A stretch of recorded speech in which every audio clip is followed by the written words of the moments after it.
inilah yang semestinya harus pemerintah itu harus tegas. Kalau memang di situ ada dinyatakan apabila hak guna usaha itu boleh hapus apabila itu dibutuhkan untuk fasilitas umum, atau masa izinnya habis, atau misalnya tidak memenuhi persyaratan yang telah ditentukan, atau misalnya ditelantarkan, dan ada poin-poin yang lain, ya. Maka kalau namanya untuk fasilitas umum itu tidak menunggu habis masa HGU-nya. Assalamualaikum warahmatullahi wabarakatuh, Sobat Kopi Politik. Selamat datang kembali di channel Kopi Politik. Kali ini kita sudah kedatangan tamu yang kita undang, yaitu Bapak Ahmad Fadli Esos IMAG, selaku Ketua Badan Legislatif DPRK Aceh Singkil. Jadi, Sobat Kopi Politik, kali ini kita akan membahas terkait HGU yang ada di Aceh Singkil. Nanti kita akan bahas lebih dalam. Yang jelas tema kali ini adalah HGU di persimpangan antara stop atau lanjut. Jadi Pak Fadli ya, sebagai Ketua Banlek DPRK Aceh Singkil, jadi melirik atau melihat pergerakan-pergerakan yang sudah dilakukan, mungkin salah satu atau beberapa dari rekan Bapak, dan mungkin juga banyak anak muda yang ikut melakukan pergerakan terkait HGU beberapa minggu ini atau sampai beberapa bulan yang lalu. Jadi kita sengaja undang untuk memberikan penjelasan atau edukasi kepada masyarakat apa sih sebenarnya yang terjadi di HGU yang ada di Aceh Singkil. Baik Pak Fadli, atas waktunya silakan. Assalamualaikum warahmatullahi wabarakatuh. Ya, waalaikumsalam warahmatullahi wabarakatuh. Selamat sore bagi pemirsa semua. Pertama tadi tentunya Bang Wajar mengundang saya ini sebagai kapasitas saya sebagai Ketua Badan Legislasi. Ya, maka di sini tentu saya ingin menyampaikan dulu dasar hukumnya. Dasar hukum. Bahwasanya Ya. Di fungsi Dewan Perwakilan Rakyat Kabupaten Aceh Singkil itu ada 3 fungsi. Pertama fungsi legislasi, anggaran, budgeting dan pengawasan. Ya. Maka kita masuk sekarang kepada fungsi legislasi. Legislasi. Jadi di sini kami sebagai Badan Legislasi tentu mempunyai fungsi pengawasan terhadap terlaksananya peraturan bupati, kanun, dan peraturan undang-undang lainnya yang berkaitan dengan daerah, artinya Kabupaten Aceh Singkil.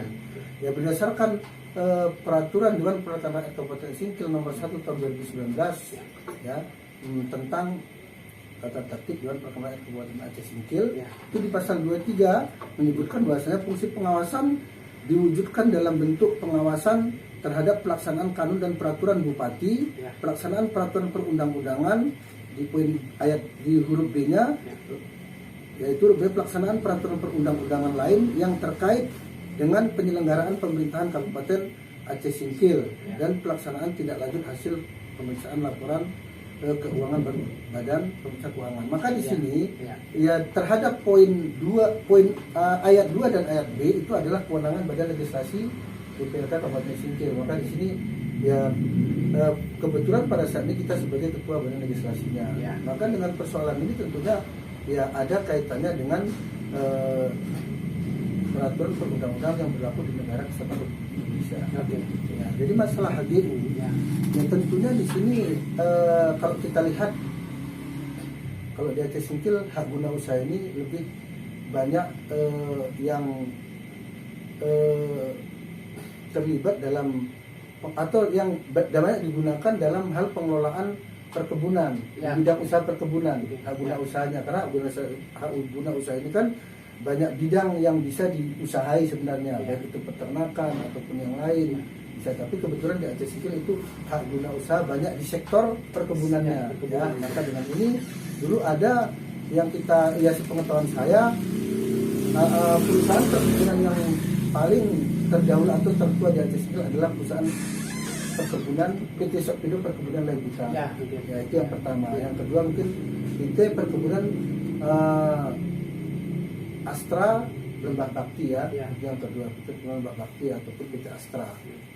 Baru yang selanjutnya mungkin ada PT apa namanya dulu, Uber Trapo yang sekarang sudah berubah badan hukumnya adalah PT Nafasindo. Nafasindo, ya. Nah, itu tentu PT-PT yang lain termasuk yang PT besar di Lima Makmur. Ya. Lima Makmur. Nah, jadi maka dengan ini tentu mereka ada dasar hukumnya untuk membuat sebuah mendirikan sebuah badan usaha, tentu ada dasar hukumnya. Ya, dasar hukum. Tapi di sini kita perlu mengulas mungkin sejarah ya, tentu sejarah berdirinya awal hak guna usaha yaitu yang di sektor perkebunan ini. Ya. Mungkin kita akan mengulas sedikit yaitu perusahaan PT Sopindo Perkebunan Lanjutan. Ya. Kalau kita lihat sejarah, ini berdiri PT Sopindo ini pada tahun 1926 ya. 1926 itu tentu pada zaman sebelum kemerdekaan. Ya, Sebelum kemerdekaan yaitu masih waktu Indonesia dalam masa terjajah. Ya, Masa penjajahan yaitu masa penjajahan Belanda 1426 ya. Itu masih dalam masa penjajahan Belanda. Maka dengan ini tentu kita akan lihat sejarahnya, mengapa sih PT Sopindo ini ada di Aceh Singkil. Mengapa sih PT Sopindo ini membuka usaha di Aceh Singkil, kok dulu Aceh Selatan ataupun di daerah wilayah Aceh dan di negara Republik Indonesia ini ya. Tentu mereka punya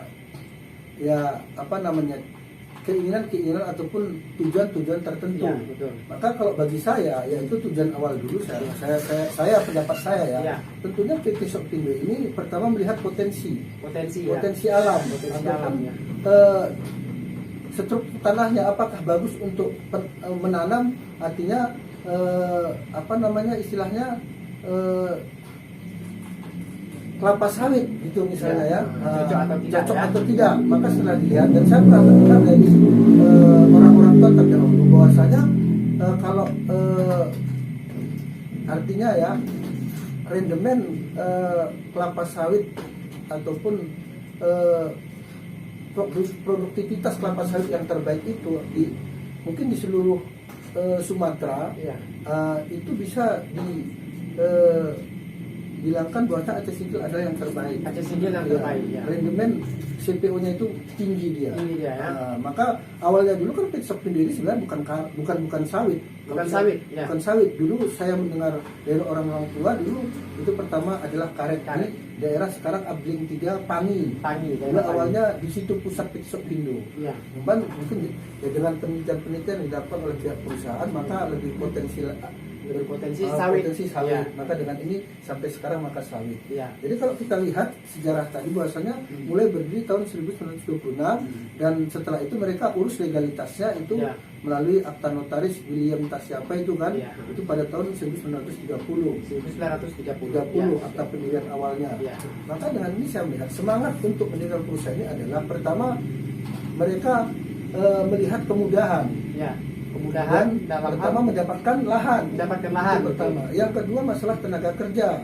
Murahnya biaya tenaga kerja dan mudahnya mendapatkan tenaga kerja. Yang waktu itu mungkin dimobilisasi dari daerah Pulau Jawa awalnya. Yang ketiga kalau kita melihat kita lihat artinya tujuan penjajah itu adalah untuk mencari keuntungan dari negara yang dia jajah. Maka waktu itu saya melihat mungkin filosofinya seperti itu. Tapi dengan kemerdekaan yang waktu itu direbut oleh pejuang-pejuang kita pada tahun 1945 maka merdekalah kita. Tapi kan perlu artinya proses, ada transisi dari pemerintahan kolonial kepada pemerintahan negara Republik Indonesia. Maka kita melihat aturannya itu di Undang-Undang Nomor 5 tahun 1960 tentang peraturan dasar pokok-pokok agraria.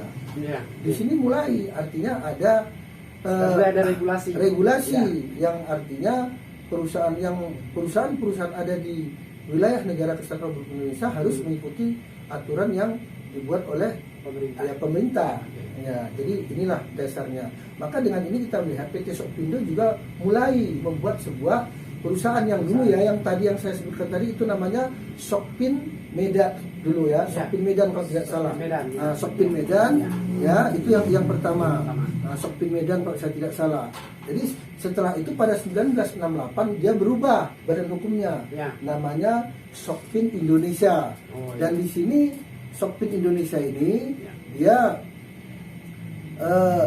waktu itu berubah sistem karena di undang-undang kita bahwasanya kalau perusahaan yang bergerak di bidang apapun dia yang ingin berusaha di Indonesia dia Ya. tidak boleh, artinya pemilik sahamnya atau perusahaannya itu mutlak orang dari asing, Dari asing, ya, dari oke. asing sahamnya itu.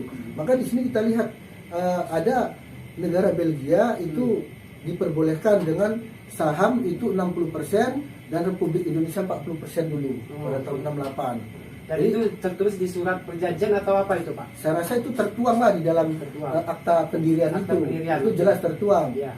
Tapi dengan ya terjadinya mungkin apa namanya ya gejolak-gejolak ataupun apalah di negara kita pada tahun 2001 itu sudah berubah Ya. pembagian sahamnya. Hmm. Maka dari pihak Belgia itu 90%, kita tinggal 10%. Dari 60% tadi. Dari 60% milik Belgia menjadi 90%. Jadi 90%. Milik Indonesia dari 40 tinggal 10. Tinggal Sampai 10. sekarang ini. Sampai sekarang. Maka saham kita Indonesia sekarang tinggal 10%. 10%. Nah, jadi dari itu, Ya. jadi kalau kita melihat dari terbitnya Undang-Undang 5 tahun 1960 ini, saya rasa filosofisnya ini bagaimana, artinya tujuan negara sesuai dengan Undang-Undang Dasar yaitu pasal 33 Ya. ayat 3, artinya bumi, air dan yang terkandung di dalamnya dikuasai oleh negara Oke. dan sepenuhnya dipergunakan untuk kesejahteraan rakyat. Itulah Ya. secara garis besarnya. Secara garis Ya, besar. garis besarnya. Ya. Jadi kan tentunya dengan adanya perusahaan yang hadir di Aceh Singkil, tentunya para apa namanya ya pendiri-pendiri negara kita ataupun pimpinan-pimpinan tertinggi di negeri ini Ya. adalah bertujuan untuk pertama bisa artinya mengelola, kita anggaplah ya, artinya potensi-potensi alam yang kita anggap itu tidak tergali gitu. Ya, ya. Dan ini tujuannya adalah untuk menghasilkan pertama pendapatan negara dan pendapatan asli daerah. Nah, ini tujuannya Ya, pasti itu. ya, ya. Yang kedua tentu bagaimana ada terbukanya lapangan pekerjaan. Ya. Pertama bagi masyarakat sekitar, Ya. dan apabila tidak mencukupi tentu ya ini secara umum untuk ya masyarakat ataupun rakyat Indonesia. Ya, ya. Maka kita ketahui mungkin tidak hanya Sokpin, PT Astra juga dulu dia memobilisasi Ya. pekerjanya itu dari Pulau Jawa, Pulau Jawa. dan atau dari Pulau Sumatera. Ya. Nah, jadi ini sejarahnya. Ya. Maka dengan ini setelah itu ada membuka lapangan pekerjaan tentu adalah untuk meningkatkan ekonomi masyarakat Masyarakat sekitar. Maka dengan ini saya rasa para apa ya artinya pemerhati ataupun para kita anggap orang-orang yang memang pemikir untuk kesejahteraan masyarakat, tentu dia berpikir dengan adanya perusahaan ini apa sih dampaknya kepada masyarakat. Oke. Ya, maka di sini kita melihat tentu itu tadi kalau saya lihat artinya perusahaan ini harus memang apa ya seperti kita anggap saling bekerja sama dengan masyarakat ataupun dengan pemerintah. Oke. Ya, yang tujuan yang saya bilang 3 tadi gitu ya, Ya. 3 di awal tadi. Maka dengan ini kita melihat saat ini itu masih belum tercapai. Belum tercapai. Walaupun undang-undang ini kita lihat udah dari tahun 1960 dan mungkin ada turunan-turunan lain. Ya. Nah, turunan lain yang saya tahu mungkin dulu ada undang-undang masalah perkebunan juga itu Undang-Undang 18 2004 Ya. dan setelah itu di perbaruan itu diganti lagi dengan Undang-Undang 39 2014 Ya. dan sekarang ada lagi Undang-Undang 11 2020 Ya. tentang Cipta Kerja. Ya. Jadi di sini semua disebutkan. Kalau kita melihat dari bunyi pasal per pasal ini tujuannya semua untuk kesejahteraan masyarakat. Kesejahteraan masyarakat. Tidak ada semata-mata untuk mencari keuntungan pihak perusahaan ini. Ya, oke. Nah, Jadi ya. baik Pak Fadli. Jadi kan tadi sudah panjang membicarakan bagaimana sebenarnya ya fungsi sebuah perusahaan adalah untuk meningkatkan kesejahteraan masyarakat yang ada di sekitar perusahaan tersebut. Nah, jadi menurut Pak Fadli tadi ini masih belum maksimal perusahaan yang kita maksudnya adalah PT Sopindo ya kan untuk mensejahterakan masyarakatnya kita bilang. Nah, sudah beberapa tahun ya PT Sopindo berdiri di Aceh Singkil, khususnya yang kita tahu di seputaran daerah Rimo Lebutar. Nah, kira-kira Pak untuk benefit atau keuntungan dari masyarakat tersendiri itu kan masih belum banyak yang ini yang sesuai lah kita katakan ya. Jadi persoalannya ya, kita hubungkan dengan yang viral-viral beberapa hari ini itu kan perusahaan Shopee itu kan sudah hampir habis masa hak guna usahanya ya, itu kalau tidak salah tahun 2023 ini Pak ya, tahun 2023. Artinya perusahaan harus memikirkan bagaimana untuk melanjutkan pembaharuannya, pembaharuan untuk hak guna usaha tersebut. Nah, jadi menurut Pak Fadli, kira-kira layak nggak dari dilihatnya PT Shopee ini yang sudah kita saksikan bersama-sama sampai hari ini, layak nggak kita lanjutkan, atau mungkin layak nggak kita pembaharuan kembali PT Shopee yang ada di seputaran Aceh Singkil kita ini? Baik Pak, Bang Wadir, artinya gini, saya pada prinsipnya tidak hanya menyoroti perusahaan PT Shopee sebenarnya, seluruh HGU, karena kita lihat hampir seluruh perusahaan juga tidak melaksanakan kewajiban yang diamanatkan oleh peraturan perundang-undangan. Ini menjadi perhatian kita semua, dari semua pihak, baik itu pemerintah ataupun ya dari pihak masyarakat. Karena ya masyarakat juga punya fungsi pengawasan di sini. Ya, artinya ikut serta ya, melakukan pengawasan. Dan ada aturan juga yang mengamalkan seperti itu. Maka berkaitan dengan PT Shopee, saya rasa ini kalau juga kita lihat bahwa PT Shopee ini memang perusahaan yang kita bilang tadi sudah terdahulu ya, mungkin banyak ya kita beranggapan bahwasanya termasuk saya pribadi, saya orang tua saya dulu kerja di PT Shopee, termasuk saya. Orang tua saya dulu kerja di PT Shopee, termasuk Bapak? Termasuk saya pernah, ya walaupun tidak lama, mungkin lebih kurang sekitar 5 tahun saya pernah kerja. Saya cinta dengan PT Shopee. Tapi kan kita lihat keadaan sekarang. Dulu benar PT Shopee itu datang ke daerah kita ini untuk investasi, untuk membuka lahan yang kita anggap itu terlantar, ataupun kita tidak mampu. Tapi pada saat ini, jangankan pemerintah, ataupun yang mungkin ada perusahaan yang dibentuk oleh pemerintah. Kalau dulu BUMD, sekarang namanya Perumda misalnya. Saya rasa tidak salah. Kalau misalnya perusahaan punya keinginan, misalnya ini ya, ataupun masyarakat sendiri, kita sudah tanya beberapa masyarakat, saya tanya, kalau Bapak misalnya diamanahi lah 1000 hektar sawit perusahaan yang sekarang dikuasai oleh Shopee, tapi karena masa izinnya mau habis, kalau 1000 nanti percaya untuk mengelola itu, tapi untuk melaksanakan semua kewajibannya, mampu apa tidak? Mereka menyatakan mampu, artinya masyarakat kita sekarang sudah mampu.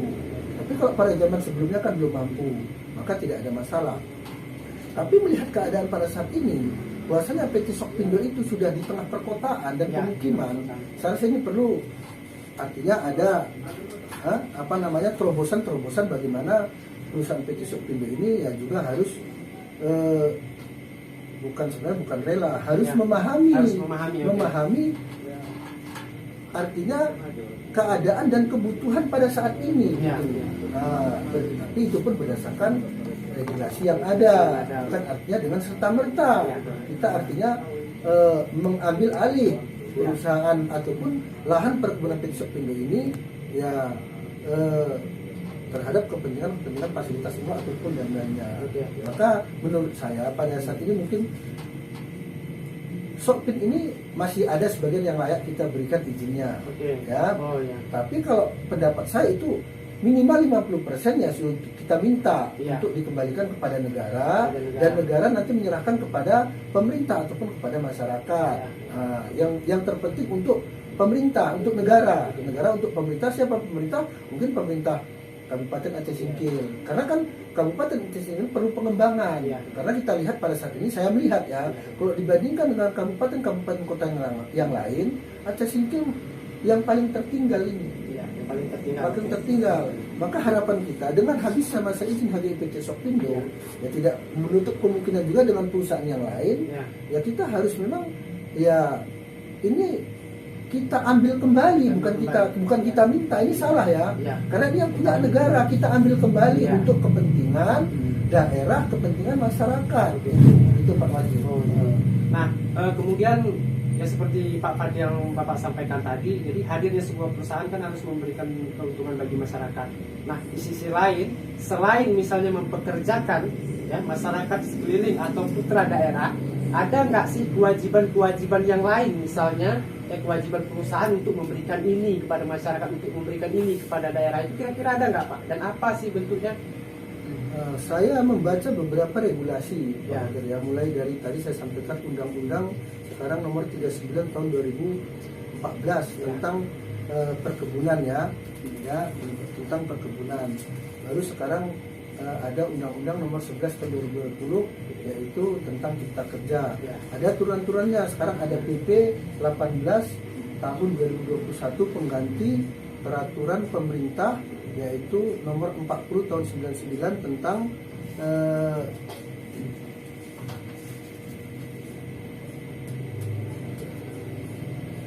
ini nomor 4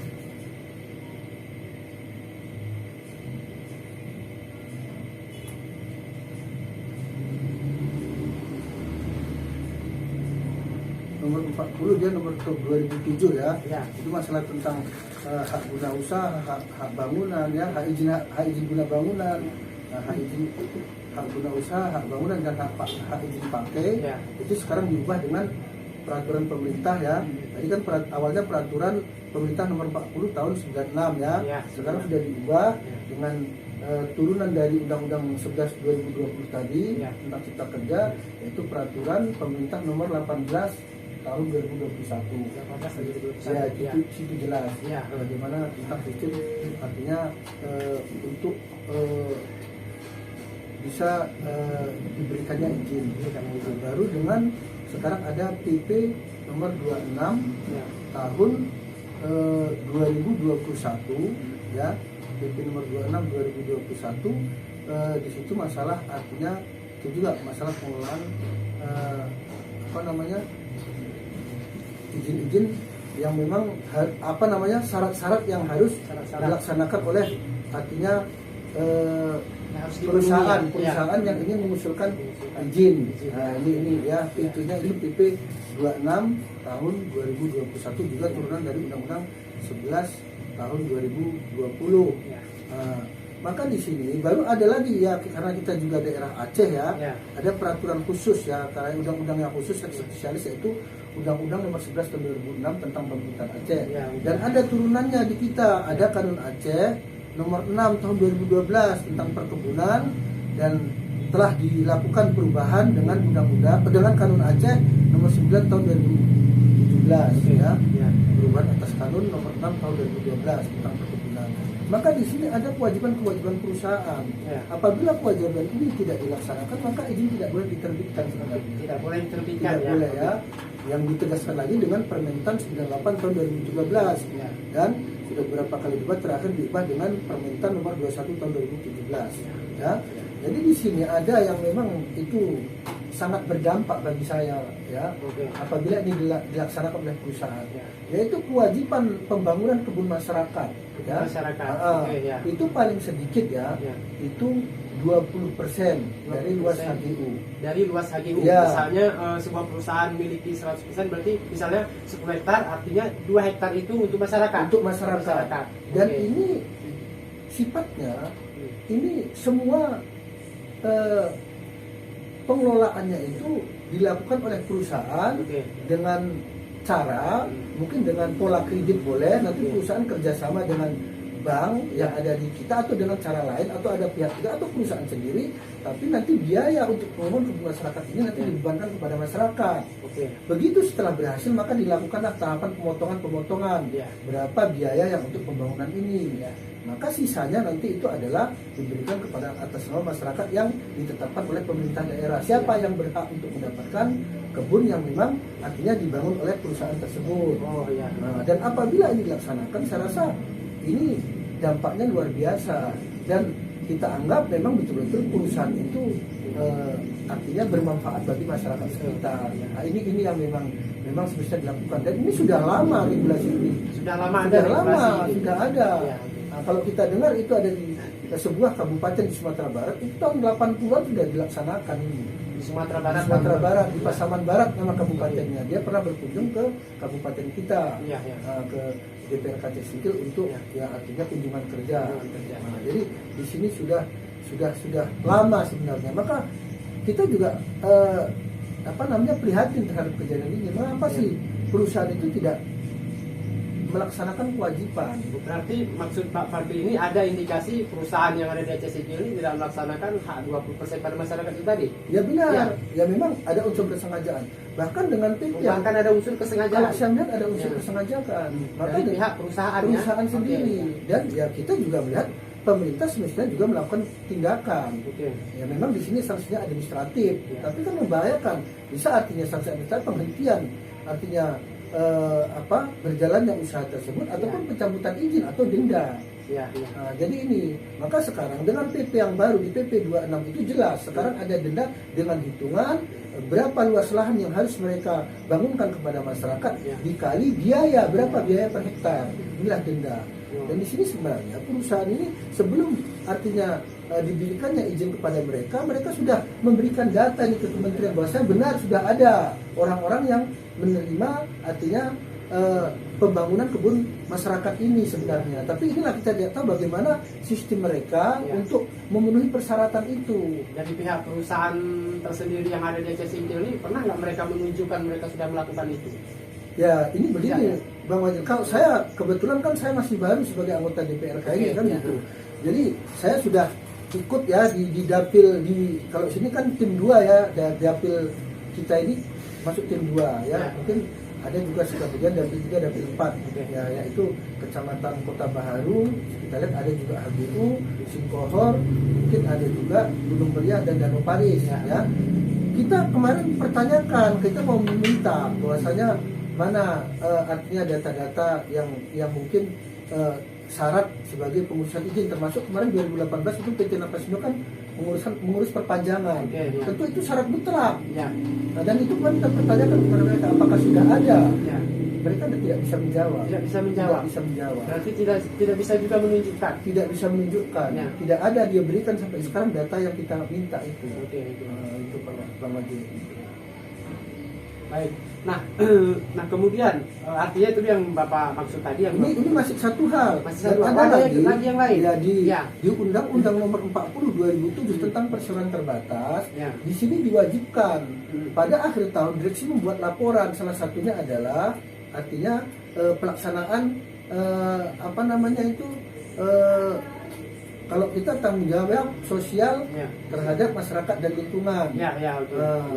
Kalau itu CSR-nya Corporation Social Responsibility ya. Nah, ini juga kita tidak melihat. Waktu itu kita minta juga data karena kan ini dilaporkan kepada Rapat Umum Pembahasan RUPS.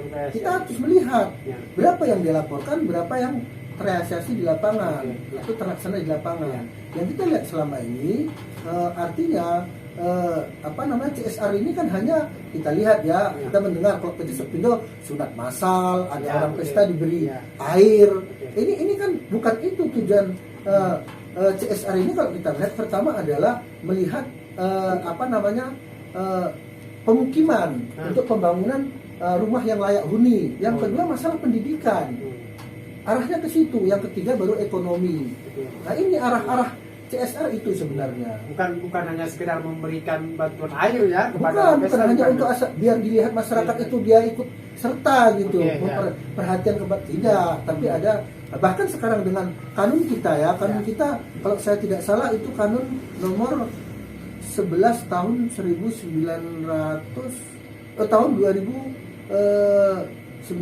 ya, 2019 kalau tidak salah, 2019 itu ada sudah kanun yang memang diundangkan di Kabupaten Singkil, dan itu kanun itu mengamanatkan CSR ini walaupun itu ada organisasi yang dibentuk oleh perusahaan dan pemerintah, walaupun itu ketuanya adalah dari pihak perusahaan, ini harus mereka atau berkoordinasi dengan Bapeda terhadap apa yang ingin mereka lakukan.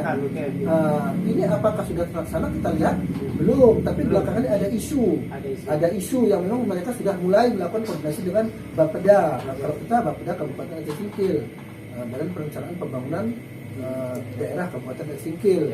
Tapi ini apakah memang sudah sesuai dengan visi misinya kepala daerah? Ini harus juga disesuaikan. Tidak serta merta mereka membuat program. Ini Bang Wazir. Jadi saya rasa poin 2 ini saja kalau ini benar-benar dilaksanakan, mungkin kita sendiri kita merasa ikut memiliki perusahaan itu. Ini Bang Wazir. Kalau 2 ini poin saja. Kalau 2 poin saja. Mungkin kita pun bisa semakin cinta lah dengan perusahaan tersebut. Nggak usah lagi nanti kemitraan yang mereka harus melibatkan koperasi atau apa, itu nggak usah dulu. Ada artinya melakukan kegiatan-kegiatan sosial yang lain nggak usah. Tapi yang 2 ini saja benar-benar diimplementasikan oleh perusahaan yang ada di Kabupaten Aceh Singkil. Saya rasa masyarakat Aceh Singkil, saya yakin mereka juga ikut merasa memiliki perusahaan itu, mereka menjaga. Betul. Jadi ini berdampak sosial ini, Bang Wazir. Karena kalau sekarang kita lihat karena kewajiban itu tidak dilaksanakan dan juga masyarakat tidak mendapatkan apa-apa, sekarang terjadi ini kerusakan moral masyarakat. Ini kita melihat ada terjadi pencurian kelapa sawit. Nah, ini bagaimana generasi kita ke depan nanti dengan mental itu misalnya, ataupun dia memakan hasil curian itu kan menjadi pemikiran. Padahal ada cara yang halal gitu. Mengapa kita tidak lakukan gitu? Nah itu Bang Wazir. Nah, kemudian Pak Fadli, jadi kan ada 2 hal yang penting yang lumayan Pak Fadli sorot sebagai Banlek Aceh Singkil, yaitu yang pertama tadi plasma Nah, kemudian CSR-nya.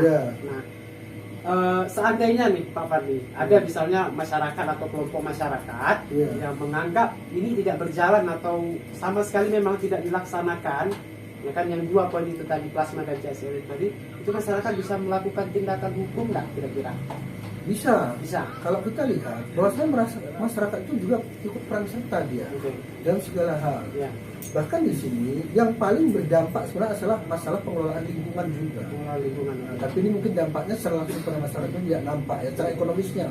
Tapi ini secara lingkungan ini berdampak ini. Kita lihat sekarang. Saya dulu ingat waktu masih kecil, Sungai Lembutar itu dalam itu airnya.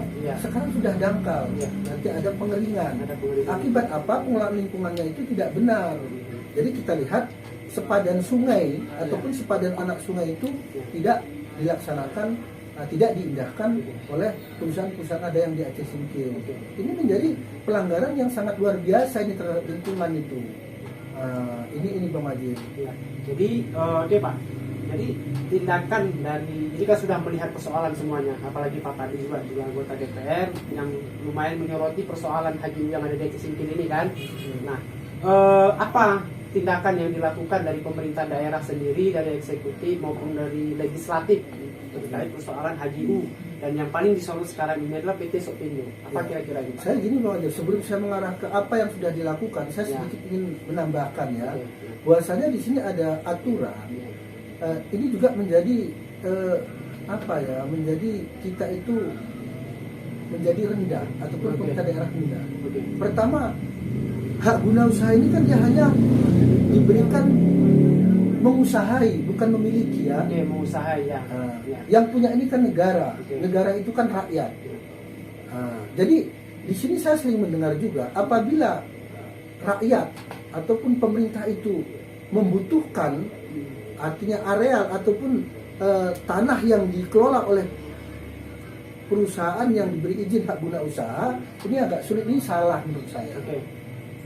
Terutama PT Sopindo ini salah, dan tidak untuk kemungkinan perusahaan lain, misalnya PT Astra, PT Lembah Bakti ataupun PT Napasindo.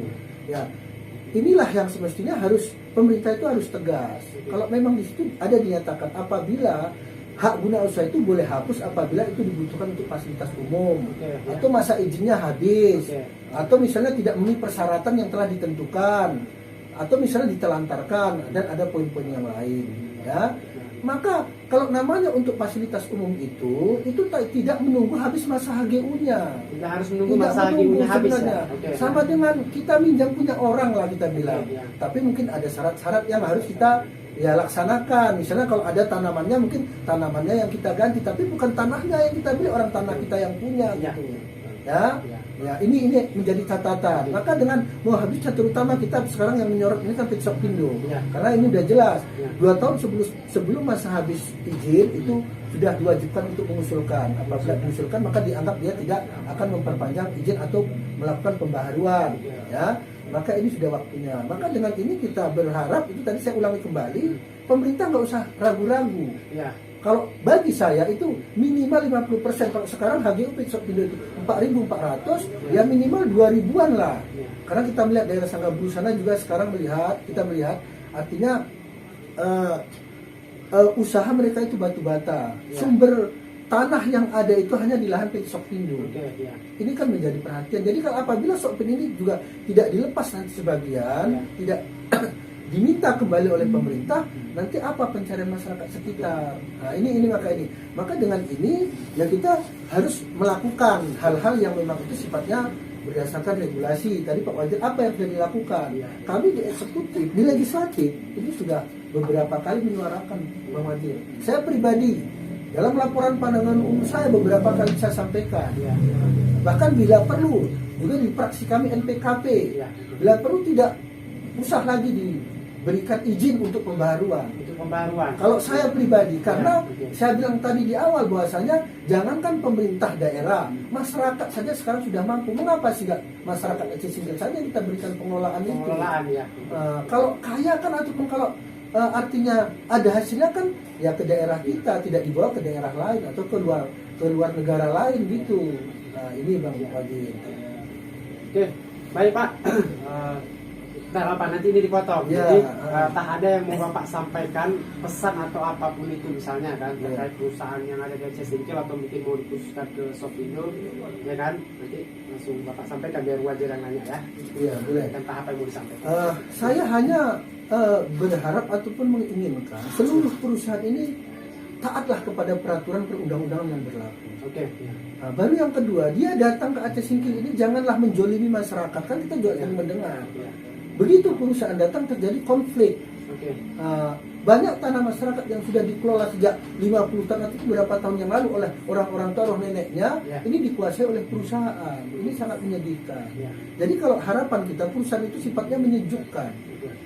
Ya, ini harapan kita. Maka kita berharap sekali lagi perusahaan-perusahaan yang memang artinya di daerah kita ini adalah sifatnya itulah perkebunan, hak guna usaha yang memang artinya dia sektor perkebunan, mereka harus mentaati semua regulasi yang ada di negara Kesatuan Republik Indonesia. Yang terkhusus mungkin di Aceh ada peraturan yang khusus, mereka harus taat dengan aturan itu.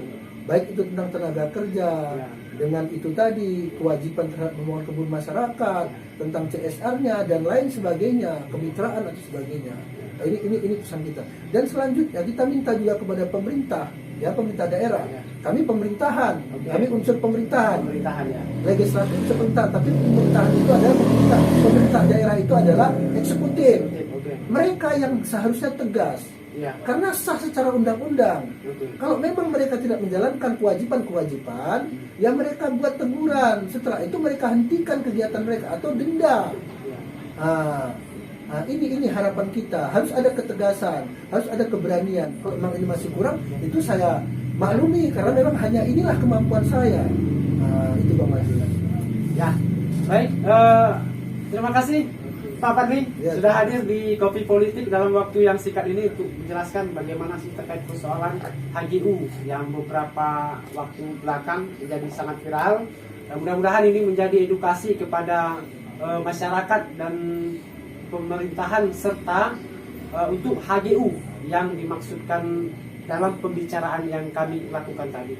Oke, terima kasih sekali lagi Pak Fadli sudah hadir di Kopi Politik. Jangan lupa like serta komen dan subscribe video ini untuk supaya kedepannya kita semakin banyak mengupload video. Dan terima kasih sekali lagi. Assalamualaikum warahmatullahi wabarakatuh. Assalamualaikum warahmatullahi wabarakatuh. Ya.